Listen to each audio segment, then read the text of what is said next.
I think this is episode 7 of the online ABC-NLP practitioner. The ABC stands for antecedents, behavior and consequences, where it's a model from the applied behavioral analysis, which indicates that if you want to change people's behaviors, it's much more important to work with consequences than antecedents. Consequences have much more influence on future behavior than antecedents. And NLP stands for Neuro-Linguistic Programming. We have been doing the neuro part for the first 6 episodes. Hopefully you still feel good. Oh yes, definitely. Good. And you have all these great, imaginations in your head where you see yourself doing great stuff, even though the environment or everything around you might fall apart. Yes. Very little negative inner self-talk inside your head.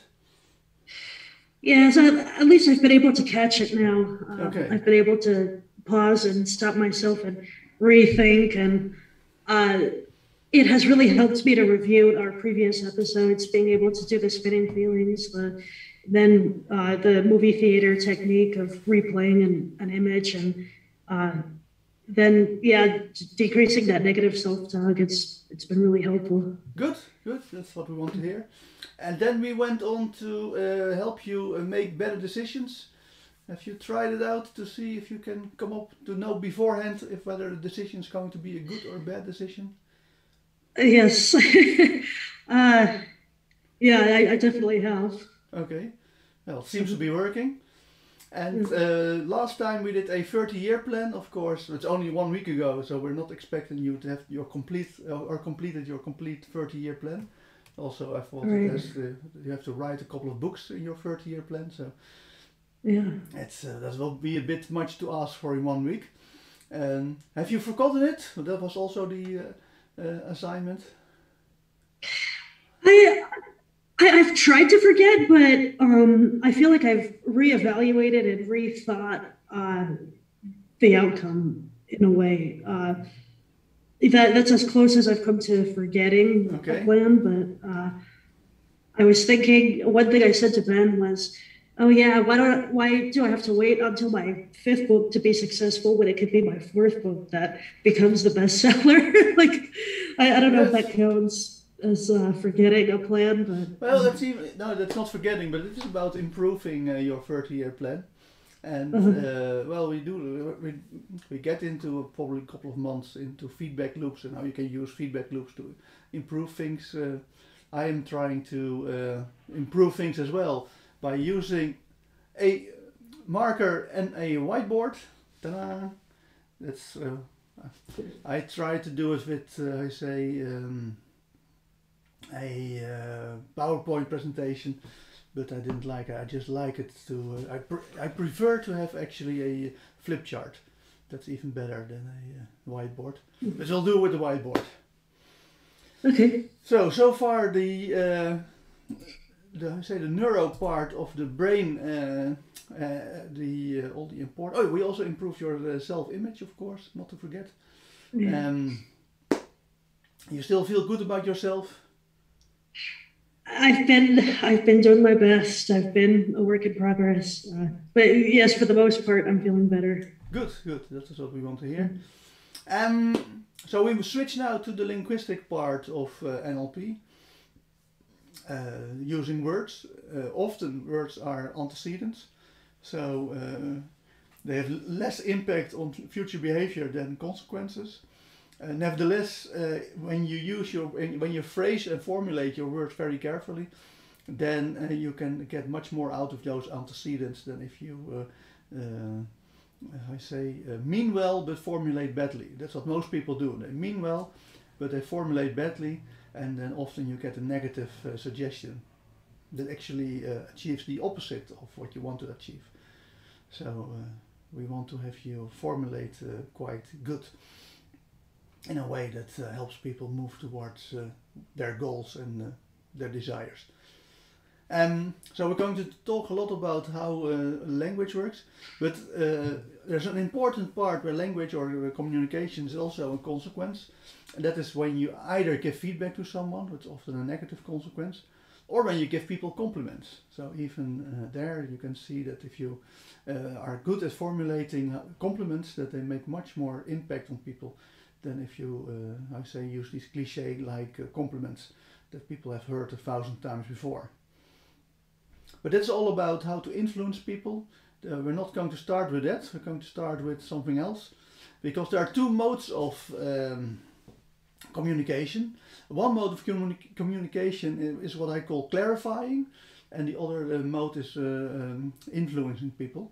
And the issue is that with clarifying, if you clarify something, then NLP has a model called the meta model, the meta model of communication, that gives you 12 guidelines. And if you follow those guidelines, then you are, I say, quite certain that you have clarified as good as humanly possible. It will never be perfect, because the only clarification that's absolute perfect is one where you say everything.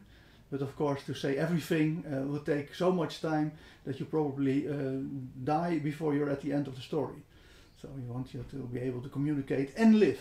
If you can only communicate in a way that kills you, that would be quite bad. I think you agree with me on that point. Definitely. Yes. So what we're going to look at first is what are the guidelines for clarification, and then we will see that once we start to use communication to influence people, that we're actually going to violate those guidelines on purpose.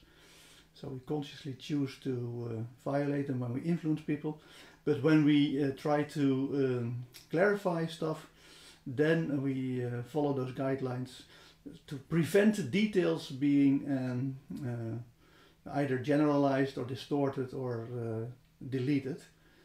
So this is what NLP discovered. But we'll get into that much later today, because I first want to have a philosophical discussion about the nature of reality with you, which I think is also quite important for the perspective of NLP. But before we do that, I still want to add something important to the difference between clarification and influencing people. By the way, if you have questions or want to interrupt me because I say stupid things, please call out.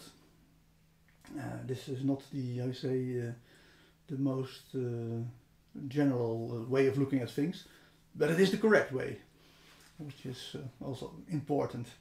So the point is, when you clarify stuff, that helps people understand what is happening. And most people, especially managers within a bigger organization, they think that if they've clarified something and people understood it, that then they will automatically take the right actions. It's maybe also in your own work, that if there's some kind of manager is explaining things, okay, this is the case, and then he thinks, okay, now everybody understood the situation, okay, now they will come to their own conclusions and they will act in a way that I want. But unfortunately, the understanding part of our brain is the neocortex on the top of the brain, whereas the action-taking part is the brainstem and the old brain deep inside the brain. So there's actually different areas of the brain that produce action. So what happens is then that people say, oh yes, yeah, I understand, absolutely, but they won't change their behavior. So we need a language to influence people, to actually start them to act. But of course, if you only influence them and you without any understanding, then they'll start to act, but they'll do stuff wrongly because they don't understand the situation. So that's why clarification and influence always come hand in hand.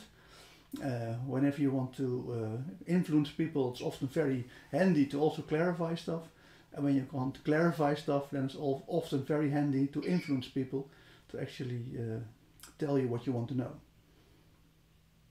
Are you with me so far? Yes. One thing I was thinking, you mentioned the brainstem, the back of the brain. Yeah. I know that is somewhat tied with like the is it the autonomic nervous system where you act that fight or flight response?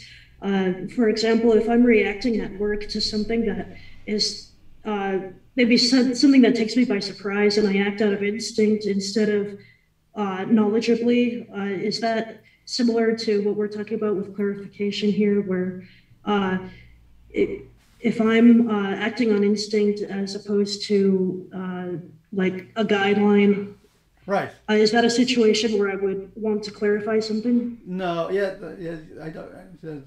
I think that's. I say, it's people often tend to think of in terms in different parts, and it's also important to do. But they miss out that most of these situations that happens within the brain is a full brain experience. And for instance, often people quote the limbic system. Even I do that as the region where emotions are produced. But again, that is a simplification because when people get emotional, it's a full brain activity. And so the importance, well, we'll delve into. I'm just looking to see if I find. I brought a little piece of paper to clear the whiteboard, but I already threw it away, so I have to get it anyway. In the meantime, we get more and more viewers. So welcome, Alamix. So let me give you the very easy brain model. Okay, and can I draw your brain? Oh yeah. Okay, can you look to the side a bit so I get a side? Yeah, yes, yes, exactly like that. Yeah, thank you very much. How's that angle? So there we are. That's your brain. Yeah, that's exactly like my brain. I wouldn't say exactly, but it is a brain. Of course, you have eyes and ears and the nose and mouth. I'm not saying that you have this big a mouth, but this is all. So this is kind of the brain, and so the important part about the brain that almost nobody understands is that it has a a structure like a pyramid. So there are actually two pyramids in the brain. The one that goes like this, and one that goes like this. And the upper pyramid, is I say, using all knowledge that we gain from. Well, basic experience and stories that other people tell to build up our expectation. And it all uses a filtering system, so there's a lot of data here, information. That is where the understanding is. And then what happens is that all that information is being filtered, so that they come actually to a conclusion right in the middle of the brain of what's the expected sense data that's coming in. And the pyramid here on the bottom is actually processing all the sense data, but also doing all the acting stuff, and the reward stuff, and instincts and impulses are all there.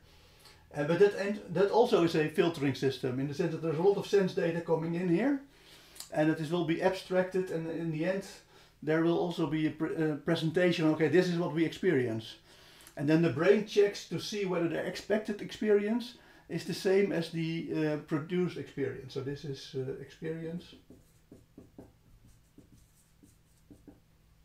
and if it's a match, then the brain goes, oh yeah, I understand the environment. Okay, there's nothing wrong. Simply continue doing what you're doing. But if there's a difference between those two, then the first thing the brain will do is to rationalize the experience away. So so you're expecting to see something, you don't see it, and then the brain will say, yeah, but I missed, it's a mistake or whatever, and you need some very impactful experience, consistent experience, before the brain says, I can't seem to reason this away, so now I actually have to change my expectation. So I basically got it wrong. I'm going to change my expectation, and now I'm going to expect something different. And so I can't prove it, but my idea is that so this will this is the understanding part.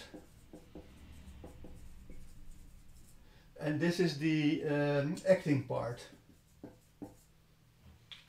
So what will happen is that here people can say, yes, yeah, no, I understand the whole story, but actually it won't be filtered out in expectations. People will still expect that it will be everything will be the same. And then here experience actually shows them that everything will be the same. And that means, hey, I'm right, and I can also dismiss the new information. So it is very difficult to actually get people to change based on new data, because the brain is so much expecting that the world remains the same the way you have experienced it so far. That just a manager telling you that from now on we'll do everything different is just not going to make much impact on the brain. The brain is still going to think, yeah, sure, but my expectation is that everything stays the same. And then, of course, if the actual experience is also that it still remains the same, the brain goes, yeah, you see, I was right, nothing changed. Where in fact, the change didn't happen because people didn't start to act differently. So that's why we want, with NLP, we want people to have, with the techniques that we do, that's why we do this fast spinning and stuff like that. So we make a very impactful, experience that is very consistent. And then the brain goes, oh, but now it comes from this side up. Now it comes from this side up, and then the brain says, okay, this is an experience that I can't reason away. So now I'm going to change my expectations in light of the experience. But if you basically tell people, well, you get a new understanding, that doesn't help much in changing people's behaviors. Is this a explanation that helps you understand how it works? Yes, I really like this. It's I'm amazed because this is new information. Even though I did my bachelor's degree in psychology, they never laid it out like this. Yes. They pointed to like the amygdala or the hippocampus, said, oh yeah, this is where you process your emotions with memory. And I like this. This is very easy to follow. Yes, it is. And it's also, again, it's not like, so we know, but the details is, and of course, this is also very reasoned, by the way. This is not, so if you did your study 10 years ago, then this is quite recent. This is, but you can check it on the internet, the pyramid structure of the brain, and there even in psychiatry is now pretty much changing to this model. There's a great book called Surfing Uncertainty by Andy Clark, 2017 from memory. And that is explaining all how modern neuroscience is pointing toward this model. And of course there are many different parts in the brain that will do many different things. So we know that amygdala is involved with especially social emotions. But again, that's only because we see in functional MRI scans, we see that the amygdala is quite active during those social emotions. But that doesn't mean that the rest of the brain doesn't do anything. And right. So within this system you can have lots of additional systems processing additional information. But the basic idea is basically we have a top-down system that calculates what we expect, and we have a bottom-up system that actually shows us what we experience. But what we experience is not a, so we one step further. Actually, if you look at how the brain works by positive consequences, the whole dopamine reward system is also pretty much tied up with the whole system. So it's not only is it that you are actively sensing by moving your body and see if you can see better, but you're also actually looking out for can I find extra rewards for me? Is there a way to do it? Okay. Let me check to see. They claim that the video is frozen. Is it still frozen? I can see you. Like you're okay. Can you see me move? To me. Okay. Yeah, you might need to move one more time just so I can see that. Right. So it is a bad day in the office. But it seems to be, I say, working. At least my, the love of my life, Mario say, is seeing everything. She's only in the room next door, so that might be it. Although I don't think that the internet works that way. And so I have to step out for a second to get a piece of paper to wipe the whiteboard, and then we continue. Okay. Hè? Jawel, maar ik moet papier hebben. Kan ook. Oké. Ja. Ik had hem weer weggegooid.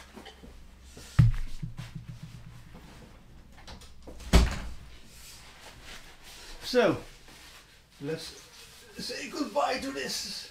Yeah. And let's discuss the nature of reality.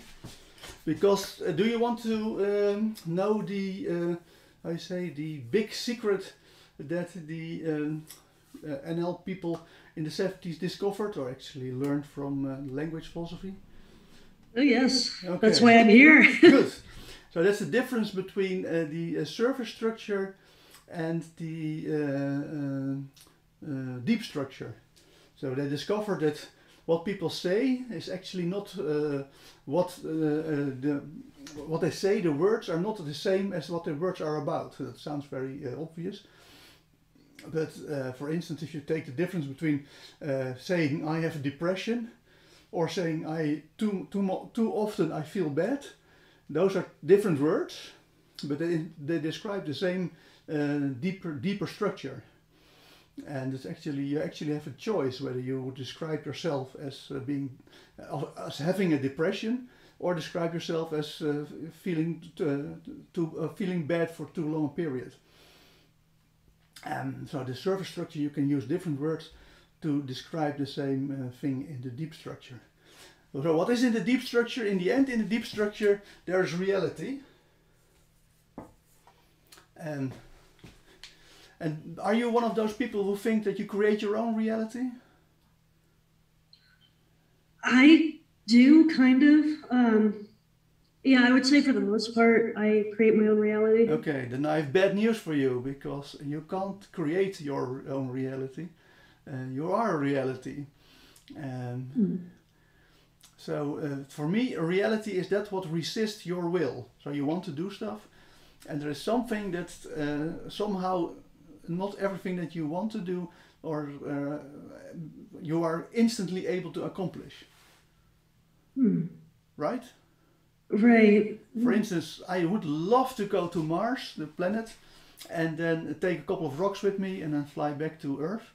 And I even that doesn't have to be instant. It would be like 10 minutes flight to Mars and 10 minutes back. I'm perfectly okay with that. But there is something that even though, no matter how strongly I wish it, there is something that prevents me from actually flying to Mars, collect a couple of rocks and fly back. Right. That's what reality is. Yes. And so if you are able to create reality, then you wouldn't create something that would resist yourself that much. Of course, you can, rearrange a reality in a bit. So if you paint your house, if you clean up the garden, then you're actually, but I think that's more of a rearranging of reality than actually creating reality. Yes. And so I think the reality is what resists you, and but we can't know what reality is in a deep sense. There's highly likely that reality is what we experience, but it's only probability. There's also a small probability, for instance, that we live in a simulation. So the computer simulation. Yeah, I've read about that one. Yes. Well, it's based on what I think is quite bad statistics, but the argument goes like this. It says at one point in in the universe there will exist computers who can actually produce such a wonderful simulation that what we now experience would actually be produced by that computer. Right. Might be our computers, might be computers from aliens, from outer space, but at some point there will be computers that are so good at simulating reality that you don't see the difference between reality or the simulation of the by the computer. Right. So if that's the case, because you only have one reality and you can have many computers and many simulations of reality, it's much more likely that you actually find yourself in a simulation of reality than in reality itself. And I've also heard of the parallel universe theory, where there could be many different universes that are similar to us. Yes. Yeah. That's the multi-world interpretation of quantum mechanics. Right. So then basically whenever a quantum mechanical particle, very small particle, has a choice between either doing one thing or the other, then the multi-world interpretation says, well, it actually does both, but in two different universes. So then the universe will split into two. Even though it's very hard to disprove, but it doesn't matter to reality, because if reality is a simulation, then the whole quantum mechanics is a simulation. So it's actually quite different from the simulation argument. And there's, I don't know if you've ever seen the interview with Stephen Hawking, but in one interview, he famously said to his interviewer, yeah, there's an alternate reality where you're actually funny. And I don't know, but to me, that's a funny joke. It is, absolutely. And so, but I find it's highly unlikely that we're in a simulation. I do try to, try to poke things to see if I can actually find some data that we're in a simulation. But so far, nothing has turned up any indication that we're in a simulation. But have you seen The Matrix, the movie? Oh yeah, I have. There you have an excellent example of how life would look like if we were actually living in a simulation. So for me, reality is ultimate unknowable, even though I find it highly likely that what we experience is reality. But all our experience are actually in the surface, so the reality is in the deep structure, and what you experience is in the surface structure.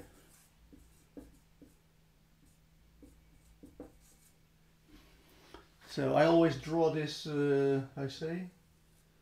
squiggly line indicating some kind of sea. So we are, floating in at the surface, and but reality does seem to impact us. We do seem to have a experience of reality. So now the next question becomes, if we can't create our reality, can we then create our own experience of reality?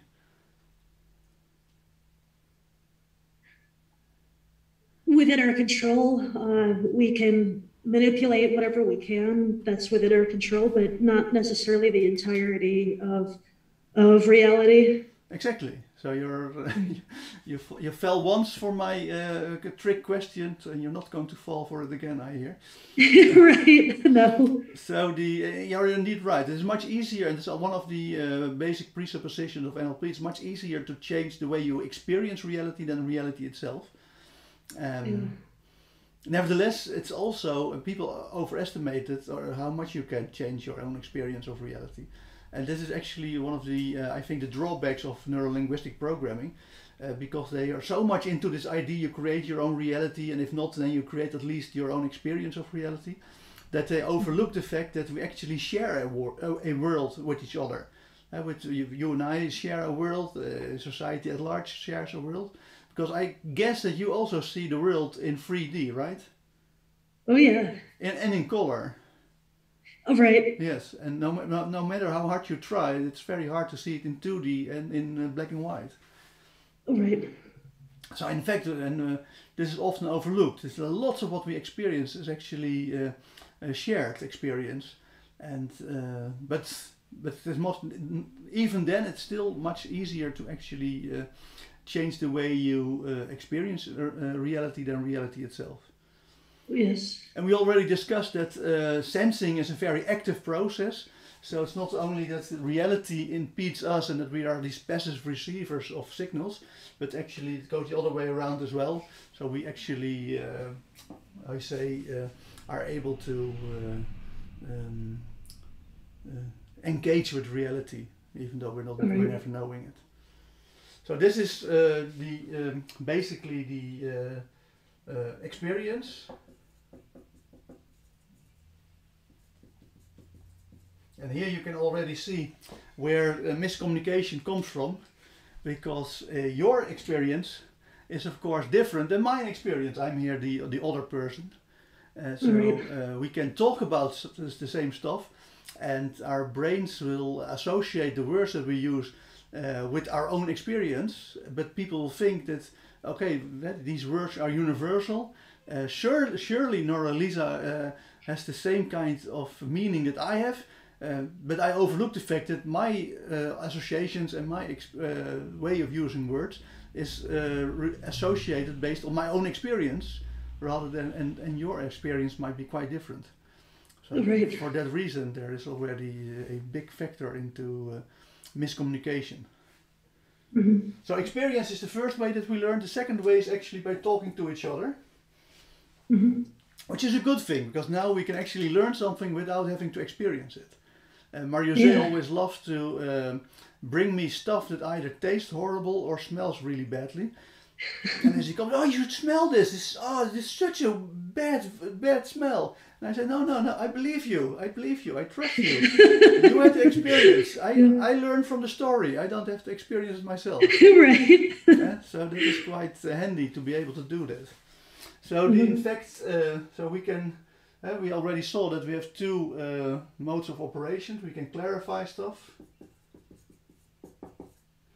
Two modes of communications, and we have clarify actually works three ways. So first of all, if you send some message to the other and it is meant to clarify stuff, then you use the meta model. I need to sneeze, but I'm either sneezing or not sneezing, but my brain hasn't decided yet. So you clarify stuff, and you use that's why we use the meta model. And we have 12 guidelines to prevent details from being deleted, generalized or distorted. Because if you want to clarify something, clarification is being specific. So you have to be really specific if you want to clarify stuff. And it works two ways, or actually three ways. You can send something to the other, you have to be very specific. And then no relevant details. There are always irrelevant details that are deleted, generalized or distorted, but no relevant details are generalized, distorted or deleted. And then the other has the biggest chance of understanding you, even though he has different experience than you have of reality. But if somebody else talks to you, then you can also use these meta model guidelines to actually figure out what are they talking about? What are they trying to communicate to me? So what we will see probably next week, then we'll go into these guidelines of the meta model, and then you learn all these smart questions that you can use to actually get all the relevant details that's called deleted or called generalized or called distorted. And the third way is that you actually send something to the other and then ask the other to reproduce it so that you can check whether he actually understood it. Is that something that you do in your work or in private life? Yes, definitely checking in and clarifying with people to make sure we're all on the same page, how something gets done. And do you want people to paraphrase you? If it helps them get the message down easily, then it's okay if they paraphrase, as long as the main idea is there. Right. Well, I'm pretty much in favor of people parroting you rather than paraphrasing you. So I really want the words that you literally what you said come out of their mouth. Often people accuse me of putting words into their mouth and say, no, I'm not putting words into your mouth. I'm trying to get my words out of your mouth. It's quite a bit different. Yeah. And because if people use different words, then the probability that there's miscommunication has increased. Whereas if they use the same words as you, and it doesn't have to be the whole story, of course, but the major points, if they use the same words, then actually they have the likelihood of them having understood you is increased. Right. So let me give you an example. For instance, I had a entrepreneur who owned a construction company, and he was already early 60s, and he wanted to retire. So he hired a business manager to run the company for him, so that he could step away from it. But he said to the new business manager or general manager, he said, before we make a quote to a client, the quote first has to pass my desk before it's sent to the client. And this must be done. And the new general manager said, no problem, I'll take care of it. And then he came to me, he said, Joost, he said that he would take care of it and make sure that the quotes pass my desk. But he didn't do it. How come? I said, yeah. But you have to listen very carefully. You said, you must send the quotes to my desk first. And he said, I'll take care of it. Those are different words. He did not understand that it's actually that you must do it. So what he should have done is said, okay, great that you take care of it, but that's not the message. The message, it must be done. And if then the general manager said, okay, no problem, I'll make sure that it will be happening. They said, great, fantastic that you are making sure that it will happen, but it's not the message. The message is it must be done. And then I go, yeah, no, it will be done. Yeah, great that it will be done, but it's not the message. The message is it must be done. And only if he says, okay, I understand, the quotes must be sent to your desk first before to the client, before they go out to the client. Only then you have the smallest chance of miscommunications. So I think that if I were your boss and I would treat you like this, then you would probably get quite irritated, right? Right. So that's the issue with being specific. Being specific leads to irritation. Also because details are often antecedents for punishment. So if you went to the high school, you had to learn all these details. If you didn't know the details, you got punished. Yeah. So people are quite, as I say, when you start talking about details, people are quite, on the alert. Say, oh, why do I need to know all these details? Why does she need to know all the details? People get often scared by details, unless you're working in a really a technical environment.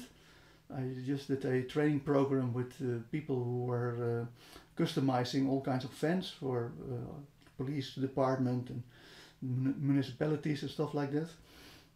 And they loved details. But even then they still got a lot of the details wrong, and that was a big issue for them, because if you drill a hole in a fan and it's the wrong place, then often the fan can be thrown away. So this is clear. To clarify stuff, we use the meta model. It's all about being specific, but it leads to irritation. Right.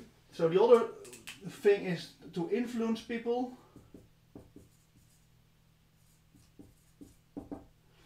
And that's also two ways, so the clarification was 3 ways, the influence is 2 ways. Either you can influence the other, and then we're going to see in a couple of weeks that you can actually, violate all the guidelines on purpose. So because then people will be much more influenced, and or other people are influencing you. And in that case, it's quite important to actually calculate, but you have to do this unconsciously, because if you do it consciously, it's too late. But if you do it unconsciously, then you have to check to see whether a suggestion that other people make to you will be positive for you or negative. Right. And the negative suggestions, you should, throw them out, ignore them, and have get a sense of alert. Oh, here is an idiot who's trying to influence me in a negative way. Right. Most of the time, it's well meant. So, like 99% of people who produce negative suggestions mean well, but formulate badly. And a well-meant suggestion formulated badly is a negative suggestion. Fortunately, the 1% that means badly often also formulates badly, and a badly meant suggestion, but also badly formulated, actually turns into a positive suggestion. Right. For instance, if I wanted to negatively influence you, but I would formulate it badly, I would say stuff like now don't get smart on me. Okay. What's wrong by being smart? They mean bad, but formulate bad. And there's a very, like 1 in 1,000 people, and often they have actually done NLP training or hypnosis training. They mean bad. They have the bad plans for you, but formulate correctly. And those are very dangerous people. Fortunately, they're very rare, but that's the reason why you always need to be on your alert if people give you negative suggestions. You have to do a check, like, okay, is this meant well but formulated badly, or is this someone who has bad plans for me and formulates correctly? In that case, you have to run away very, very fast, because that's a very dangerous person. Yeah. And I'm not sure whether this works pretty good through Zoom, but in live training programs, I'm very good at training people's unconscious mind to actually completely ignore bad suggestions and only be open for positive suggestions. And that also enables you to become much more open to other people. Because if you have a deep certainty that your unconscious mind will protect you against all negative suggestions, then it's much easier to be open to others, because you say, okay, suggestions, oh, it's a bad suggestion, well, doesn't matter. My brain will ignore it even before I heard it.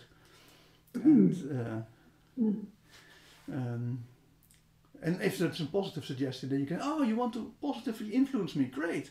I'm enjoying it.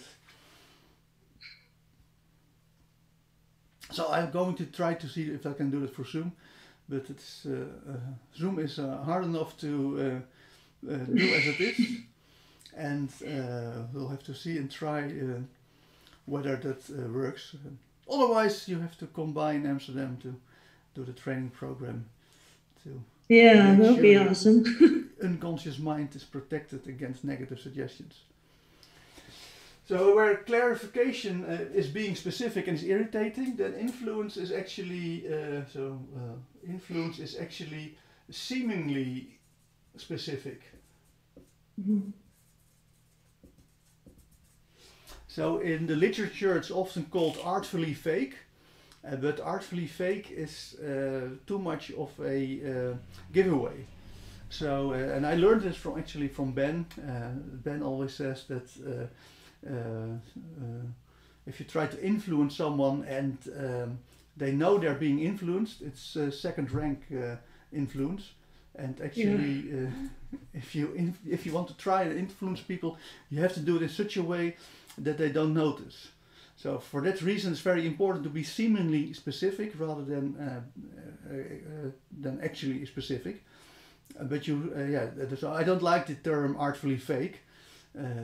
Seemingly specific could fall under artfully fake, but unfortunately you often see that those people who claim to be very good at it, they are also giving away the fact that they try to influence you by trying to be very artful and very fake, but it doesn't sound specific. Well, I'll give you an example. Yeah. So I'm going to artfully fake try to influence you. Okay. But I'm not going to tell you, so you can check to see whether you recognize this or not. Okay. So it's important that when we do this 1 hour sessions together, that you pay attention and make sure that you remember the important parts. And in order to remember the important parts, it's quite handy to actually make sure that you forget about the unimportant parts. So it's important to remember that you can forget about unimportant parts, and at the same time do not forget that you actually have to remember the important parts, because they're quite important. And the more room you leave your own mind for only remembering and not to forget, to actually keep track of all the important things, the more it becomes also a possibility to actually let go of all the unimportant things by remembering to forget them.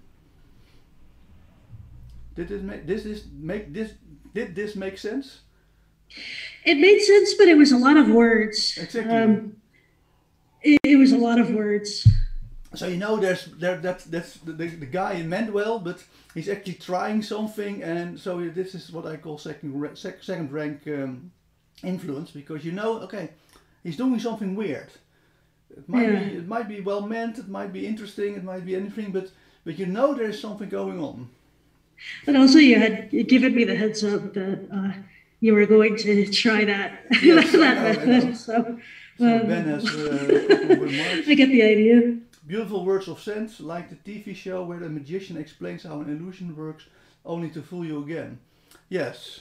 Oh, did Ben say that? That's what Ben is saying, but how you say but in this case, I was not trying to fool you again. I just wanted to demonstrate you that you can do this artfully fake stuff, but it will give you away that you're trying something. So I prefer much more to have a seemingly specific thing. And the good thing about it is that people love it. Yay, love it. Why? Because what we use, the big thing that we use in influence is actually making sure that here people get in lots of space to fill in the blanks based on their own experience.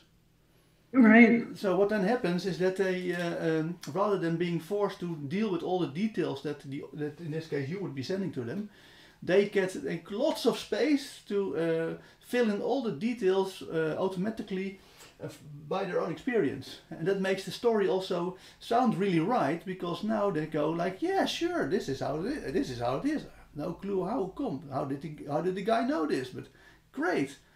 So I find this very ironical.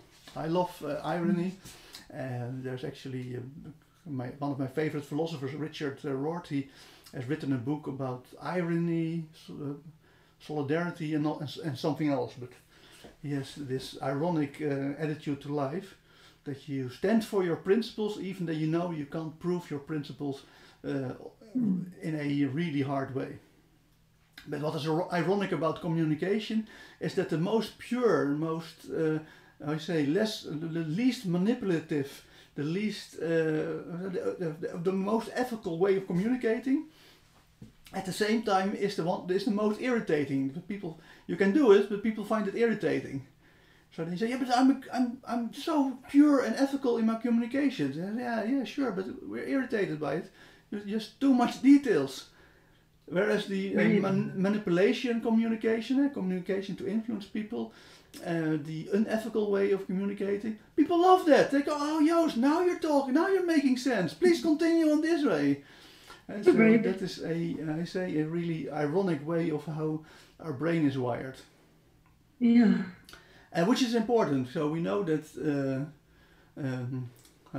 for clear and to clarify, we want to be as specific as possible. But to influence it, we will see that the more details you come up with, especially if the details don't fit people's own experience, then you lost them. So again, I'm going to try to see if I can influence you once again. I'll do it first wrongly, by being too specific, and then only seemingly specific. So you can also see the difference between being artfully fake and seemingly specific. But I'll first try to see if I can make sure that you notice that if I try to influence you but I use too many details, that your brain goes, it's a nice story, but doesn't relate to me. Because I know that that where you live, of course, is in the US, and I know everything about the US. It's one big ghetto where you live, so you probably, the moment you step out of the street, there will be gangs shooting and each other, and if you go out to the supermarket, you probably have a mall shooting. So I'm quite certain that you wear a Kevlar vest and that you're armed to the teeth with your M16 rifle before you go out and shopping. So I pray for you every time you go out to buy something. But I'm sure that you survive, because otherwise I would not see you.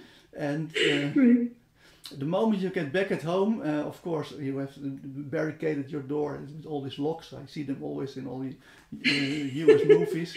And you have probably bulletproof windows and stuff like that to make sure that none of the bullets penetrate your apartment. Ben says, thank you for your thoughts and prayers. Yes, it's probably needed. But Yeah. so this afternoon, when you've gone through this whole, guerrilla warfare to get your groceries, I hope that you still think back to this moment and then realize what a wonderful trainer I am. Yeah. So this Well, the scary thing is that there is a lot of truth with what you had said just now. okay, you actually live in a ghetto. So it's not necessarily a ghetto, but it's an area where there's a lot of traffic, a lot of up and coming neighborhoods, a lot of construction. There is like a cheaper apartment across from us. We have heard a lot of noise from there.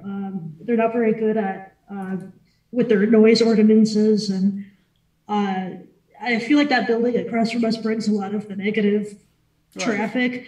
But around us, there's nicer houses, or like there's some nice grocery stores down the street. But yeah, there have been shootings in this area in the past, so it's not out of the question to say we are cautious with our windows or our door locks. Okay, but so my story was completely correct, or did you at one point think, well, this is a nice story, but it's not about me? Oh, right. I would say when you started bringing it to the extreme of the bulletproof vests, that's when it got less applicable. Right. And that's the moment that your brain goes, it's not about me. And Right. then it loses all influence. So let me try again, see if I can do better this time. And I'll be seemingly specific, because I'm sure that you go out, whatever, you do groceries or just visit somebody else. But next time you actually, come back to your own house or apartment, I want you to do the following. Before you enter the house, just stand before the apartment or the house and check, okay, does it feel like home? And if it feels like home, that's great, and you can, be happy about it. And if it doesn't feel like home, then it's important to see whether you can move to something that has more chance of feeling like home. And actually, you can do the same when you meet your partner, in this case Ben, is that you then look at Ben and go, all right, let's go back to the time when we fell in love to each other and see if I can still feel, this is my dream partner. And hopefully you feel at home and feel that your current partner is your dream partner. And if so, then you're quite a happy life. And of course, I would not ask you to think of me as the greatest trainer you ever saw through Zoom. But it's much more important that you actually focus on those two things, being at home and having a great partner. I see what you did there. Well, also to be fair, you're the only Zoom trainer that I have I know. done training sessions with. So That's the reason why I know I'm the greatest you ever seen. But this was much easier to follow, right? Right, it is. So you're filling in all the blanks yourself. I am, yeah. The moment I say, okay, when you get back at home, before you enter your building, you actually feel, okay, does it feel like home? You're imagining already doing that and stuff like that, and you see your own home. Whereas I say, well, okay, you have to go out in your Kevlar vest and your M16 rifle to do guerrilla warfare to get your groceries. That also, you can also imagine that, but it's not the same kind of imagination. It's just one is fantasy and the other is your memories. Yeah. And that makes it much easier for you to actually think, oh, this guy knows what he's saying, because he conjures up the right images. Of course, I'm not doing that. It's your brain was doing that in a reaction to whatever I was saying. Yeah, I see that. But it didn't sound fake, right? It didn't sound like you have to remember to forget the unimportant parts so you can not forget to remember the important parts. Right, very true. It sounded like normal human language. Yes. So that sounded like what other people could have said to you. Yes, as a matter of fact, I have had people say similar things. Okay. Yeah. See? I don't know whether you can hear, but we also live in a very dangerous neighborhood. Alarm went off, probably because one of the Mexican gangs now are invading the Netherlands. And you're laughing. But we have the Mexicans are moving all their, I say the not crack cocaine productions. No, not the methamphetamine. So what's it called? Maybe they're the ones messing with your Wi-Fi connection. It could be, yeah. But they're all moving out to the Netherlands to also be able to distribute their stuff through Europe. Mm-hmm. So we now actually find where they cook meth, and they're run by Mexicans. And the Dutch police raid a illegal drug factory, and then only finds Mexicans. What? We're not even close. Why are you here? But, yeah, they get around. yeah, good. So this is clear, right? Yes. So the three important parts are in communication, stuff gets deleted, stuff gets distorted, and stuff gets generalized, or stuff actually details, relevant details. Of course, there are many irrelevant details that also get deleted, distorted, and generalized, but we don't care about those.